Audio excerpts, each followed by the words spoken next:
C'est parti. Bonsoir tout le monde. Donc, ce soir, je vais vous présenter le profil 5.1, le profil de l'hérétique investigateur. Donc, pour ceux qui ne me connaissent pas encore, je suis Fabienne Ourtal. Je suis en formation pour être analyste design avec Maryse Menech. Je pratique le design depuis 3 ans et demi. Avant ça, j'ai fait de l'astrologie depuis 8 ans. Et donc, j'ai découvert le design d'abord en autodidacte et maintenant en formation avec l'analyste Maryse Menech, qui a aussi d'ailleurs un profil 5, mais elle, 5.2. Donc, on va aller directement dans le vif du sujet. Je veux d'abord vous présenter de manière générale comment on connaît son profil. Alors, je vais chercher mon petit stylo. Voilà. Alors, le profil, en fait, correspond à chaque fois à la ligne ici, donc, et ici. Donc ici, on a, j'ai fait la carte de mes premiers ateliers Zoom, donc du 10 novembre 2020. On a ici un profil 6.2. Profil 6.2 correspond simplement à, ici on a le soleil du côté personnalité, du côté conscient, en porte 1, donc qui sera sur le mandala qui sera situé ici. Oups. Et chaque porte, chaque hexagramme étant constitué de 6 lignes, la position exacte du soleil va correspondre à une de ces 6 lignes qui est donc inscrite ici. Alors selon les logiciels, ce sera inscrit comme ça en petit en haut ou après le point. Et donc, comme ensuite la Terre du côté conscient est située exactement en face sur le mandala, elle aura forcément exactement la même ligne. Donc, soleil conscient, Terre consciente, c'est le premier chiffre du profil. Et après, le soleil inconscient et la Terre inconsciente, ce sera le deuxième chiffre du profil. Donc, soleil inconscient ici et la Terre inconsciente ici. Voilà, donc c'est ça qui permet de connaître son profil, en sachant donc, comme toujours, que soleil et Terre seront sur la même ligne. Alors, si je veux bien avancer. Voilà. Suivant. Ah, je gomme mes petits trucs. Hop, hop, hop, voilà. Alors, donc, pour comprendre comment fonctionne le profil 5.1, il faut comprendre déjà comment fonctionne l'hexagramme dans son ensemble. Alors, hop. Donc, on a ici le fonctionnement de l'hexagramme, où on a donc, la première ligne qui va servir de base. C'est important de comprendre comment fonctionne l'hexagramme pour pouvoir situer chaque ligne dans l'hexagramme et comprendre comment elles fonctionnent les unes par rapport aux autres. La première ligne, c'est la ligne de l'investigateur qui se situe donc avec cette métaphore de la maison dans le sous-sol et qui va faire donc son investigation, ses recherches pour pouvoir asseoir la base, puisque donc la première ligne représente la base de l'hexagramme. Ensuite, la deuxième ligne va pouvoir commencer à vivre les qualités de l'hexagramme, mais de préférence à l'abri des regards et à sa façon tout à fait naturelle et un peu d'ermite. La troisième ligne va vouloir expérimenter les qualités de l'hexagramme, les mettre à l'épreuve, faire tout un tas d'expériences pour tester cet hexagramme. C'est donc ce qu'on appelle le martyr, parce qu'il va pouvoir faire beaucoup d'essais et notamment beaucoup d'erreurs, parce que statistiquement, plus on fait d'essais, plus on fait d'erreurs. Et c'est ça qui va lui permettre d'apprendre les leçons de l'hexagramme. Ici, donc, on est dans le premier trigramme. Donc, chaque hexagramme est constitué de 2 trigrammes, trigramme du bas et le trigramme du haut, qui se répondent, les deux qui sont en écho l'un par rapport à l'autre. La quatrième ligne va pouvoir commencer à extérioriser ce qui a été établi comme fondation et expérimenté par les 3 lignes précédentes. Donc la quatrième ligne, c'est la ligne de l'opportun ou opportuniste, qui va pouvoir extérioriser auprès de son réseau proche toutes les leçons de l'hexagramme. Et après, la cinquième ligne correspond à l'aboutissement de l'hexagramme, qui va pouvoir donc être universalisé auprès d'un public encore plus vaste, encore plus large que simplement le réseau proche, donc plutôt auprès des étrangers, en sachant qu'il est là, on va y revenir après en détail bien sûr, pour apporter des solutions pragmatiques et pas forcément des solutions habituelles. C'est pour ça que c'est aussi la ligne de l'hérétique. Quant à la 6e ligne, elle est déjà sur le toit de la maison. Elle vit la perfection, entre guillemets, de l'hexagramme ou de sa propre personne, et elle est déjà en train de regarder vers la suite. C'est pour ça qu'en fait, l'incarnation de l'hexagramme est vraiment dans la ligne 5, parce que la ligne 6 est déjà presque de l'autre côté, dans un autre idéal et dans une étape ultérieure, en fait. Voilà donc pour la structure de l'hexagramme. Comme je disais que ce sont ces 2 trigrammes qui sont en écho, on voit que la ligne 2 et la ligne 5 sont en écho, sont en résonance, puisqu'elles représentent à chaque fois la 2e ligne du trigramme, et elles sont en écho pour le fait des projections. La ligne 5, comme on va le voir, reçoit beaucoup de projections, surtout de projections positives, et la ligne 2 peut avoir tendance à recevoir beaucoup de projections, a priori plutôt des projections négatives. Donc, on a ici la représentation des 12 profils. Alors, désolé, son document en anglais. Donc, la ligne 1 va faire cette introspection. On peut donc avoir le profil 1,3 ou le profil 1,4, parce que donc toutes les combinaisons ne sont pas possibles. La ligne 2 va être une ligne de projection qui peut se combiner avec la ligne 5 et la ligne 4, etc. etc. Les profils du trigramme inférieur sont plutôt sont ce qu'on appelle les profils qui vont donner une croix d'incarnation d'angle droit, donc plutôt de destinée personnelle. Ça, je vais y revenir un petit peu après. La ligne 4 est un peu à l'articulation entre les deux, puisqu'on est sur la transition entre le trigramme inférieur et le trigramme supérieur. Le profil 4-6 va proposer la transition, et le profil 4-1 a un thème très fixe, un destin très fixe, ce sont les croix de juxtaposition. Et ensuite, les profils 5 et 6, les profils 5-1, 5-2 et 6-2, 6-3 sont les profils transpersonnels, ou les profils d'angle ouvert, ou en anglais, angle gauche. Donc, au niveau des statistiques, on a une répartition très régulière, en ce que ce qu'on appelle les profils harmoniques sont les plus rares et représentent à peu près à chaque fois 2,3 et quelques % de la population, alors que les profils dits non harmoniques représentent à peu près 14 et quelques % de la population. Donc, ce qu'on appelle harmonique ou non harmonique, c'est parce qu'en fait, comme je disais, les lignes font écho les unes avec les autres. Donc, la ligne 1 et la ligne 4 sont en écho, sont en résonance et sont en harmonie, puisqu'elles représentent à chaque fois la première ligne du trigramme. C'est pour ça que le profil 1,4 est considéré comme un profil harmonique, et c'est donc des deux, entre le 1,3 et le 1,4, le plus rare. Pareil dans les profils 5, puisqu'on est ici sur un 5,1. Le 5,2 va représenter un profil harmonique, puisqu'à chaque fois, on est sur la 2e ligne du trigramme. Donc, ligne 5, 2e ligne du trigramme supérieur, et ligne 2, 2e ligne du trigramme inférieur. Et donc, c'est ce qu'on appelle le profil harmonique. Et donc, pour ce qui nous concerne, donc 5,2 ici, profil harmonique. Pour ce qui nous concerne, le 5,1 n'est donc pas un profil harmonique, donc il y a une tension entre ces deux lignes qui va être évidemment bénéfique pour stimuler la personne qui a ce profil-là et pour l'aider à avancer.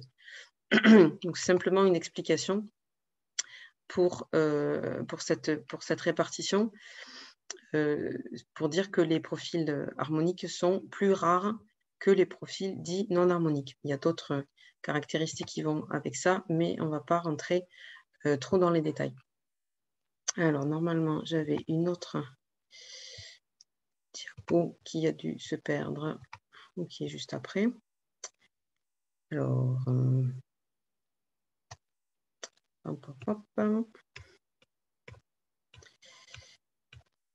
bon, j'avais une autre diapo pour vous expliquer, mais tant pis, je vais le faire ici. Donc, en fait, si on reprend le mandala ici, c'est l'angle en fait entre l'axe soleil-terre conscient et l'axe soleil-terre inconscient qui va déterminer si on est dans un profil d'angle droit ou d'angle ouvert. Donc les profils d'angle droit, comme on l'a vu, ce sont les profils 1, tous les profils de la ligne 1, 2, 3 jusqu'à 4, 6, y compris profil 4, 6. Donc là, on est sur un angle droit parce que l'axe soleil-terre conscient par rapport à soleil-terre inconscient forme un certain angle. Avec le profil 4, 1, qui est donc un profil harmonique, on est dans un axe particulier, encore une fois parce que l'angle est un petit peu différent. Et avec les profils 5, 1, les profils 5 et 6, on est dans ce qu'on appelle le profil d'angle. En anglais, on appelle ça left angle, l'angle gauche. En français, je ne sais pas pourquoi, on a instauré la traduction de l'angle ouvert. Toujours est-il que ces trois types de croix vont avoir à chacun une fonction pour le collectif différente et donc des caractéristiques différentes. Les angles droits vont pouvoir ouvrir le sillon, vont pouvoir commencer les choses. Les angles de juxtaposition vont pouvoir les continuer. Ils n'ont pas besoin d'être très nombreux pour ça, parce que donc les profils 4, 1 sont beaucoup plus rares. Et après, les profils d'angle ouvert vont pouvoir universaliser et ouvrir. Donc, c'est cette image un peu du sablier où les profils d'angle droit commencent, la juxtaposition continue et ensuite l'universalisation se fait avec les profils 5 et 6. Ce qui explique aussi que les profils d'angle droit ont plutôt une destinée personnelle, sont des gens qui sont plutôt centrés sur eux-mêmes, qui construisent leur karma, qui commencent des choses et qui du coup aussi peuvent avoir du mal à connaître les autres, puisque ce sont des gens qui sont en général plutôt centrés sur leur propre processus, ce qui en soi n'est ni bien ni mal, chacun a son rôle à jouer par rapport à soi-même et par rapport au collectif. Alors que les personnes qui ont un profil d'angle ouvert ont plutôt une destinée transpersonnelle, centrée sur les autres et vers les autres, dans l'interaction, qui gèrent leur karma au lieu de plutôt construire leur karma, et qui sont là pour terminer les choses, et qui peuvent du coup avoir un peu du mal à se connaître eux-mêmes, puisqu'ils sont tellement tournés vers les autres. Donc je voulais vous présenter aussi quelques personnalités qui ont un profil 5-1. On ne va pas y passer trop longtemps, mais juste pour donner une idée, voir si vous pouvez prendre un petit goût de ce que ça peut être ce profil 5-1. Donc, on a le boxeur Mike Tyson, manifesteur émotionnel, Martin Luther King, générateur manifesteur d'autorité sacrale, Bernie Sanders, que j'ai choisi cette photo parce qu'elle a été très, très diffusée et très détournée récemment au moment des élections américaines, qui est un projecteur d'autorité égaux, c'est-à-dire qu'il a seulement le centre G et le centre égaux défini, tout le reste est ouvert, et il a un profil 5-1. Lionel Messi, footballeur, alors ça vous parle ou ça vous parle pas, moi c'est pas forcément quelqu'un que je fréquente, on va dire, de très près, mais qui apparemment a beaucoup marqué le monde du football. Et pour les femmes, on a Frida Kahlo. Évidemment, il y en aurait plein d'autres, hein, mais j'ai pris les premières qui me sont tombées sous la souris. Frida Kahlo, manifesteur émotionnel, où on voit effectivement on voit bien le côté hérétique dans la vie et dans le parcours de Frida Kahlo, ainsi que Amy Winehouse, la chanteuse, générateur manifesteur émotionnel, qui a aussi connu un parcours très très particulier, voire tragique, quand on connaît la fin qu'elle a eue. Nous avons aussi Nelson Mandela, en tant que révolutionnaire, je pense que c'est quand même plutôt un exemple intéressant. Bill Gates, en termes de solutions pratiques, même si on peut évidemment argumenter sur le fait que Microsoft apporte vraiment des solutions pratiques. Globalement, il a quand même révolutionné son domaine d'exercice. Adolf Hitler, on ne peut pas ne pas le citer, manifesteur. Évidemment, il ne faut pas le prendre comme parangon de tous les manifesteurs et de tous les 5 ans, mais voilà, en termes d'hérétique, hein, quand même. Et puis, il lui aussi pensait apporter une solution pratique, en fait. Si on se remet dans sa logique à lui, une logique parfaitement néfaste et délétère, mais c'était une certaine logique d'apporter des solutions pragmatiques à des problèmes qu'il constatait dans le monde de son temps. Britney Spears, qui est particulièrement connue dans le monde des 5 ans pour recevoir énormément de projections négatives, avoir été adulée, puis après avoir été complètement mise à l'écart et brûlée sur le bûcher. Je vais revenir un peu plus tard à cette histoire de bûcher. Anne Frank, bon, en termes de personne qui fait bouger les lignes aussi et qui a une influence très grande, je pense que c'est assez caractéristique. Jennifer Aniston, bon, c'est pas forcément quelqu'un que je connais très bien, mais voilà. Björk, qui est aussi quelqu'un dont on sait qu'elle fait rien comme tout le monde. Et c'est probablement une des caractéristiques les premières du profil 5.1. Malcolm X, évidemment, aussi, du même acabit que Martin Luther King, vraiment des personnalités qui ont fait bouger vraiment les lignes de leur époque. Sinéad O'Connor aussi, en termes de « je fais pas les choses comme tout le monde, me voilà ». Madonna, évidemment. La reine Elisabeth II, voilà, ce sera peut-être un petit peu plus surprenant, mais enfin, il y a peut-être aussi des personnalités qui naissent dans des structures déjà tellement établies que c'est pas forcément facile de les faire bouger. Encore que quand on la voit monter à cheval à un âge avancé, etc., on se dit que bon, elle ne fait pas forcément tout ce qu'on attend d'elle de la même façon. Steven Spielberg, pareil, quelqu'un qui a toujours fait exactement ce qu'il a voulu, quitte à ce que ce ne soit pas forcément bien reçu. Margaret Thatcher, voilà, une autre anglaise critiquable, mais qui, pareil, a certainement cru apporter le plus pratique et le plus pragmatique qu'elle a cru pour son pays. Et évidemment, notre cher Raoult, le messager du design humain, qui ne pouvait pas vraiment être un autre profil que le profil 5.1 avec l'universalisation qu'il a apporté et la solution, le système hyper pratique, hyper pragmatique qu'il a apporté au monde sous la forme du design humain et qui était lui manifesteur splénique. Donc, pour reprendre ce que j'ai déjà dit de façon un petit peu désordonnée, voici les mots-clés et la présentation générale de ce profil 5.1. Donc, comme je le disais, c'est lui qui va incarner le thème de l'hexagramme. Quand on étudie les hexagrammes en détail, on va pouvoir étudier chaque ligne et à chaque fois, on a la ligne 1, c'est la fondation, la ligne 2, c'est la ligne de l'ermite, la ligne 3, elle va expérimenter, à chaque fois des caractéristiques particulières en fonction de l'hexagramme, évidemment. La ligne 4, elle va commencer à externaliser et la ligne 5 incarne vraiment le thème de l'hexagramme.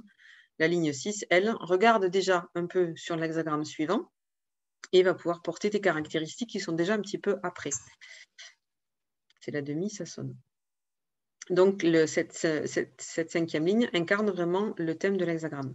Sur le profil complet, la 5e ligne, on met l'accent sur la 5e ligne parce que c'est la ligne du côté conscient. Donc, c'est celle qui est la plus marquante. Donc, la première ligne du côté inconscient va établir la fondation.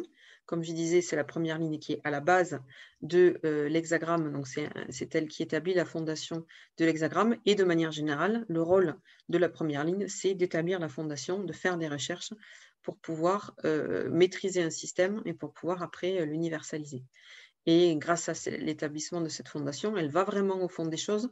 Il y a une insécurité inhérente à la première ligne qui fait qu'elle a besoin de ces recherches-là pour se sécuriser justement, pour avoir une fondation solide sur laquelle s'appuyer pour pouvoir après développer son activité.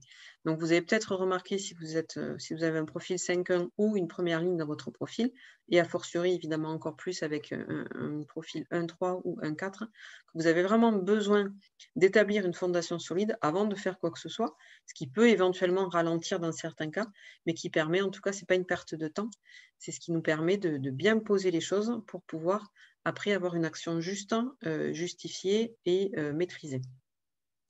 Donc, associé à cette première ligne, on a cette 5e ligne qui va apporter l'universalisation, ce qui fait qu'au final, on a le profil le plus transpersonnel des 12, puisque déjà avec le profil 5.2, avec la ligne 2, on est déjà dans l'ermite, donc qui est déjà un peu tourné vers son petit monde d'ermite, et le profil 6.2, pareil avec la ligne 2, et profil 6.3 de la même façon avec la ligne 3. Donc, ce profil 5.1 est vraiment le plus transpersonnel, le plus tourné vers les autres des 12 profils. Il est aussi très pragmatique, il a vraiment besoin d'être très pragmatique de chercher des solutions fiables en dehors des croyances. Selon les profils, la ligne 4, par exemple, va pouvoir être, dans certains cas, un peu enferrée dans ses certitudes et un peu rigide dans ses certitudes, alors que la ligne 5 va toujours remettre en question et chercher le plus pratique et le plus fiable et le plus vrai dans tout, en fait. Avec toujours la recherche de vraiment la chose la plus concrète. Moi, je sais qu'ayant un profil 5.1, un de mes tics de langage, c'est concrètement. Quand je parle de n'importe quoi, je dis souvent, bon, concrètement, qu'est-ce qu'on fait maintenant? Ou concrètement, qu'est-ce que tu penses de ça? Ou concrètement, c'est bien joli ton truc, mais ça nous avance à quoi? Donc, je sais que cette histoire de quelque chose de concret et de pragmatique, c'est quelque chose qui me parle beaucoup. Et si c'est votre cas aussi, c'est peut-être que vous avez un profil 5.1 ou quelque chose de similaire. Sauf qu'évidemment, quand on cherche des solutions pratiques et pragmatiques, on va pouvoir éventuellement aller à l'encontre des valeurs de son époque ou du système dans lequel on est, apporter quelque chose de révolutionnaire, voire d'hérétique, en sachant que l'hérésie, c'est simplement ce qui n'est pas orthodoxe, mais qui peut, une fois que son temps est venu, apporter une mutation très bénéfique pour une collectivité donnée ou pour l'ensemble du collectif, de l'humanité, etc., suivant le niveau auquel on se situe. C'est pour ça donc que la 5e ligne est appelée la ligne de l'hérétique. Parce qu'évidemment, dans tous ces mots-clés, il a fallu en choisir un pour nommer la ligne et le profil, et c'est l'hérésie qui est restée, parce que c'est vraiment une de ses caractéristiques principales. Le profil 5.1, c'est donc le profil de l'érudit ou de l'érudite qui va universaliser pour l'amour de l'humanité. Alors, l'amour de l'humanité, si on pense à Adolf Hitler, c'est sûr que du coup, on peut se poser des questions. Mais encore une fois, si on se remet dans son système à lui, c'était de dire que le monde se porterait mieux si la race aryenne était aux commandes de la société, etc. C'est complètement pervers, je suis tout à fait d'accord. Simplement, dans son système à lui, c'était logique, cohérent, pragmatique, pratique, et c'était ça qui apporterait le bien-être à l'humanité, au détriment évidemment de toutes les races inférieures, les pauvres, mais voilà. Donc, vous voyez, à l'intérieur de ce système malade, on a toujours ce souhait d'universaliser, d'apporter quelque chose de pratique. C'est évidemment super important d'avoir cette base pratique et pragmatique pour pouvoir, comme on va le voir après, répondre aux projections. Et encore que répondre aux projections en soi, ce n'est pas une nécessité, mais pour surtout avoir quelque chose de pratique à apporter, une solution pour pouvoir sauver une situation ou apporter une aide en situation de crise. Sinon, on finit sur le bûcher. C'est pour ça qu'on dit souvent que l'hérétique, c'est aussi l'image de l'hérétique sur le bûcher de l'Inquisition au Moyen-Âge. Finir sur le bûcher, ça veut dire simplement qu'on n'a pas répondu aux attentes des autres et que donc, du coup, on est mis au banc de la société, accusé de tous les maux. Et c'est là que la projection, qui était positive à l'origine, peut se muer en projection négative. Et du coup, on est la pire des traîtresses, le pire des traîtres. Et on n'a absolument pas apporté ce qu'on avait dit qu'on apporterait, ou ce que les autres avaient cru qu'on avait dit qu'on apporterait, ce qui est évidemment différent. Mais je vais y revenir après. Du coup, il est aussi inhérent à ce profil 5.1 d'avoir ce côté séducteur. Les quelques personnalités que j'ai citées en sont un bon exemple. Il est connu, par exemple, que Raoult avait quelque chose de très, très séducteur. Bon, le côté manifesteur, ça peut paraître un peu contradictoire éventuellement parce que ça fait une aura qui n'est pas forcément facile à approcher, mais ça fait quand même ce côté séducteur, avec le risque évidemment de s'en servir pour son propre pouvoir et ses propres intérêts au détriment, encore une fois, exemple d'Hitler, d'une partie de la population. Mais quand on voit aussi la liste des personnalités qu'on a vues tout à l'heure, des gens comme Martin Luther King ou Malcolm X ont vraiment utilisé leur pouvoir de séduction pour toucher un grand nombre de gens et faire vraiment une différence dans l'histoire de leur pays. Donc, comme je disais, c'est un profil qui reçoit beaucoup de projections qui sont donc plutôt positives à l'origine. Donc, c'est intéressant. Ça peut être intéressant de bénéficier de cette projection positive au début. Mais attention, évidemment, si ces projections sont déçues, c'est là qu'on peut finir sur le bûcher. Il faut donc faire très attention à les filtrer Et c'est là que la stratégie et l'autorité peuvent rentrer en considération. Donc, en tant que personne qui porte un profil 5.1, être très conscient que ce que les gens nous renvoient de nous-mêmes et ce que les gens disent de nous et pensent de nous est beaucoup plus lié à leur projection, à ce qu'ils voient, à ce que eux voient chez nous et à ce qu'ils imaginent de nous, qu'à ce que nous sommes vraiment. Qu'à ce que nous sommes vraiment, c'est ça. Donc, c'est très important d'en être conscient, de savoir que ce qui nous renvoie de nous n'est pas forcément juste. Et est simplement le résultat de leurs attentes à eux, de leur parcours à eux, etc. etc. Moi, j'ai une situation très, très concrète avec un de mes voisins qui a commencé par projeter de façon très positive sur moi et jusqu'à ce que, tout en n'ayant rien fait absolument ni pour ni contre quoi que ce soit, sa projection bascule complètement et du coup, j'étais la pire des pires des voisines, que surtout il fallait, ça a vraiment atteint un point très, très violent.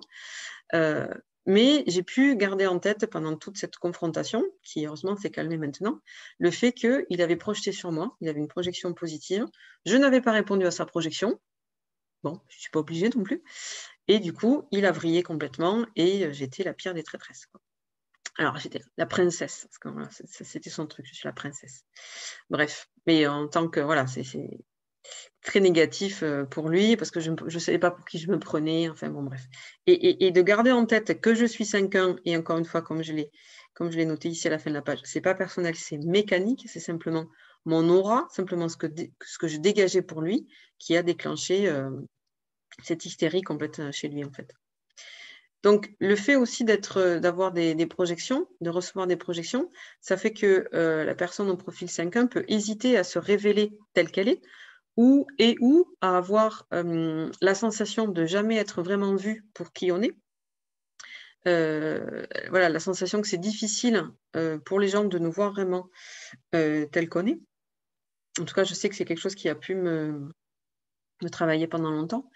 C'est plus facile avec les personnes qui ont un profil 6, notamment les personnes qui ont un profil 6-2, qui peuvent sauver ou détruire notre réputation. Il y a vraiment une association particulière avec le profil 6-2, qui est donc un autre profil transpersonnel, qui peut avoir une vision plus juste du profil 5.1, alors que les autres profils en dessous du profil 5.1, donc les profils 4, 3, 2, 1, vont être plutôt préoccupés par eux-mêmes et donc pas forcément avoir ce regard perçant pour voir la personne au profil 5.1 sous son vrai jour et aller au-delà des projections habituelles. Je sais que quand je regarde autour de moi, j'ai constaté que je peux avoir une entente plus facile dans certains cas et une intimité plus grande avec d'autres profils 5 ou d'autres profils 6. Quelque chose que j'ai constaté, où je peux avoir l'impression parfois que les personnes qui ont des profils 1, 2, 3, 4 vont être plus préoccupées par elles-mêmes, alors qu'avec les autres personnes qui ont un profil 5 ou 6, on peut être dans une même démarche très tournée vers les autres, etc. Alors évidemment, c'est absolument pas un absolu. Il y a beaucoup d'exceptions à ce qui n'est pas une règle d'ailleurs, c'est simplement un constat que j'ai fait statistiquement. Je pourrais dire que c'est un schéma qui se répète assez souvent, en sachant que voilà, j'ai très, très bons amis aussi qui ont des profils 1, 2, 3, 4, etc. Simplement, dans certains domaines de vie, dans certaines circonstances, on peut sentir un petit peu ce goût d'un côté, avoir du mal à être vu tel qu'on est, en tant que profil 5.1 et être plus facilement vu et compris par d'autres profils 5 et 6, et notamment 6. Donc tout ça, ça fait que le profil 5.2 peut avoir cette qualité de sauveur. Donc il est perçu comme le sauveur ou la sauveuse. Donc pour ça, évidemment, la réputation est primordiale. C'est très très important pour la personne au profil 5.1 de préserver sa réputation. Et la personne au profil 5.1 va avoir d'autant plus de mal si sa réputation est mise en cause, surtout évidemment si on a un centre de l'ego ouvert ou non défini, parce qu'à ce moment-là, on va sentir qu'on n'a plus de valeur, qu'on ne vaut plus rien et on n'a plus sa réputation, et là, c'est la fin de tout. Donc attention à ça, ne pas en faire non plus toute une catastrophe, hein, toute une maladie. Si notre réputation est mise à mal, se rappeler toujours, c'est pas personnel, c'est mécanique. Et si tout ça, ce sont les résultats des projections et qu'on n'a rien fait soi-même pour attirer ces projections, eh ben, c'est important de se dire qu'on n'a rien à se reprocher. Tout ça peut évidemment avoir pour conséquence que les personnes de profil 5.1 peuvent connaître une certaine paranoïa, entre le fait de ne pas avoir l'impression d'être vues, de recevoir beaucoup de projections, d'être brûlé sur le bûcher juste parce qu'on n'a pas répondu à une projection qui était juste pas en alignement avec ce qu'on est. Donc ça peut être justifié dans une certaine mesure d'être prudente en tant que personne en profil 5.1, mais attention à ne pas tomber dans une paranoïa systématique et d'avoir peur de tout et de tout le monde. Il y a vraiment un équilibre à trouver. Donc, vu qu'on est sur un profil avec un karma transpersonnel, nous sommes là pour faire des rencontres transformatrices et surtout transformatrices pour autrui, puisque avec ce karma transpersonnel, on est vraiment là pour les autres, pour le collectif. Ce qui peut amener, apparemment, c'est quelque chose d'assez fréquent parmi les personnes de profil 5.1, à s'entendre souvent dire « mais on s'est déjà vu, non ?» avec des gens qu'on n'a jamais rencontrés et dont c'est sûr qu'on les a jamais rencontrés nulle part. Mais c'est ce karma transpersonnel qui fait qui peut faire qu'on se retrouve amené à rencontrer des gens ou à retrouver des gens, si on croit au phénomène du karma, auprès de qui on a une histoire, avec qui on a une histoire commune et auprès de qui on a un rôle à jouer. Ce qui peut donner cette impression de déjà vu, mais on se connaît déjà, non? Voilà, c'est quelque chose qui a pu m'arriver aussi moi-même. Donc du coup, une des conséquences de tout ça, c'est que l'influence des personnes au profil 5.1 va se faire surtout auprès des étrangers. Contrairement donc aux personnes de profil 4, par exemple, lignée 4, qui vont surtout avoir une influence auprès de leur propre réseau. Ça, c'est une différence que j'ai notée aussi qui est très, très notoire.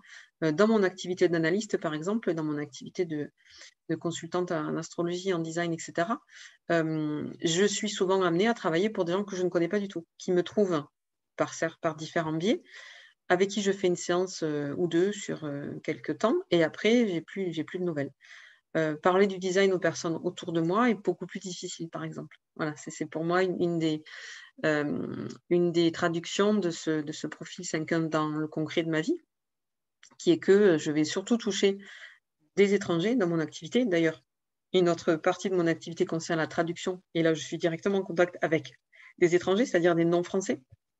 Et finalement, dans ma vie, je me suis très rarement trouvée à travailler dans un réseau local auprès de personnes qui m'ont été recommandées par des personnes avec qui j'ai travaillé en local, etc. Je suis toujours amenée à aller loin, à rencontrer des gens que je n'ai jamais rencontrés. Ça s'est souvent fait comme ça dans ma vie et je pense que c'est au moins en partie lié à mon profil 5.1. Ce qu'on dit aussi dans le design par rapport au profil 5.1, c'est que si auprès des étrangers, on est censé, il y a ces projections qu'ils vont avoir sur nous et ces attentes qu'ils vont avoir vis-à-vis de nous en termes de sauveur, etc. Mais si on n'entretient pas ce mystère et qu'on devient trop familier, ça peut dans certains cas nourrir le mépris et ça peut faire du coup basculer la projection. Donc ça, c'est quelque chose qui peut être intéressant à observer. Par contre, du coup, par rapport à nos proches, par rapport aux gens qui sont proches de nous et qui vivent autour de nous, c'est très important de ne pas du tout les considérer comme des étrangers, mais au contraire, de les informer. Alors, moi, je dis informer parce que je suis manifesteur, mais de manière générale, pour les personnes au profil 5.1, c'est important de traiter ses proches vraiment d'une façon, comment dire, de leur parler de nous et leur dire qui on est, ce qu'on veut, ce qu'on est en train de faire, etc., pour les aider justement à aller au-delà des projections et qu'ils peuvent avoir sur nous et faciliter la vie quotidienne avec nous, quoi. Donc, ce sont voilà, deux stratégies différentes à pratiquer, avec d'un côté les proches qui vont avoir aussi ce risque de projeter des choses sur nous. Donc, avec eux, il s'agit de rentrer dans une communication la plus sincère possible pour, autant que possible, court-circuiter ces projections. Alors qu'avec les étrangers, selon les circonstances, évidemment, selon les situations, peut être intéressant de jouer un peu avec les projections, jouer un peu avec cette aura de mystère qu'on peut avoir auprès d'eux, pour avoir une issue positive à la situation, et pas du tout, évidemment, pour manipuler les foules, comme on a pu le voir selon certains exemples, parce que ce serait le risque. Donc, ce qui est clé dans tout ça, évidemment, c'est d'être bien préparé et de respecter le bon timing, parce que si on apporte une universalisation, une solution concrète et pratique, à un moment qui n'est pas le bon ou d'une façon qui n'est pas la bonne, c'est là qu'on risque de finir sur le bûcher, clairement. Donc, c'est là que notre stratégie et notre autorité intérieure vont rentrer en jeu pour pouvoir nous guider et nous orienter sur la bonne façon, le bon moment d'apporter ce qu'on a à apporter, établi grâce à nos recherches, etc., de la ligne 1, etc. C'est pour ça qu'il est aussi très important de se retirer de temps en temps pour sortir de ce champ de projection assez intense, de passer du temps seul autant que nécessaire, et aussi dans ce temps seul et dans ce cocon qu'on va se créer, de cultiver la beauté et la créativité pour se ressourcer et pour pouvoir après se nourrir donc et apporter ensuite, retourner dans le collectif pour continuer à apporter des choses. Dans tous les cas, le plus important de tout ça, c'est de se dire que c'est pas personnel et que c'est mécanique et que ce que les autres peuvent nous dire de nous-mêmes en dit plus long sur eux que sur nous-mêmes. Voilà donc pour l'essentiel de ce que je voulais vous dire sur le profil 5.1. Merci pour votre attention. Si cette vidéo vous a plu, n'hésitez pas à vous abonner et à faire un don si c'est juste pour vous. Merci beaucoup, à bientôt.